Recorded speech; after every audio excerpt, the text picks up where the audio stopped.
एक कहानी के अनुसार एक गरीब बच्चा जो शिवजी की पूजा करता था, उसके पास खाने के लिए कुछ भी नहीं था। उसने ईमानदारी से शिवजी की पूजा की और अपनी दीनहीन स्थिति के बावजूद उन्हें अपनी भक्ति अर्पित की। शिवजी उसकी भक्ति को देखकर प्रसन्न हुए और उसकी सहायता के लिए प्रकट हुए। शिवजी ने उसे आशीर्वाद दिया और उसकी दरिद्रता दूर करने के लिए एक चमत्कारिक तरीका अपनाया। उनके द्वारा दिए गए आशीर्वाद के फलस्वरूप बच्चे को खाने पीने की अच्छी व्यवस्था मिली और उसकी स्थिति में सुधार हुआ। एक कहानी के अनुसार एक गरीब बच्चा जो शिवजी की पूजा करता था, उसके पास खाने के लिए कुछ भी नहीं था। उसने ईमानदारी से शिवजी की पूजा की और अपनी दीनहीन स्थिति के बावजूद उन्हें अपनी भक्ति अर्पित की। शिवजी उसकी भक्ति को देखकर प्रसन्न हुए और उसकी सहायता के लिए प्रकट हुए। शिवजी ने उसे आशीर्वाद दिया और उसकी दरिद्रता दूर करने के लिए एक चमत्कारिक तरीका अपनाया।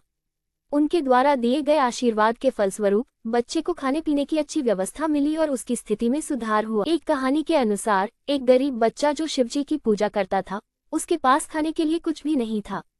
उसने ईमानदारी से शिवजी की पूजा की और अपनी दीनहीन स्थिति के बावजूद उन्हें अपनी भक्ति अर्पित की।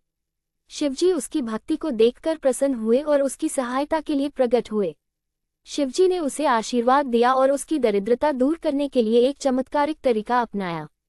उनके द्वारा दिए गए आशीर्वाद के फलस्वरूप बच्चे को खाने पीने की अच्छी व्यवस्था मिली और उसकी स्थिति में सुधार हुआ।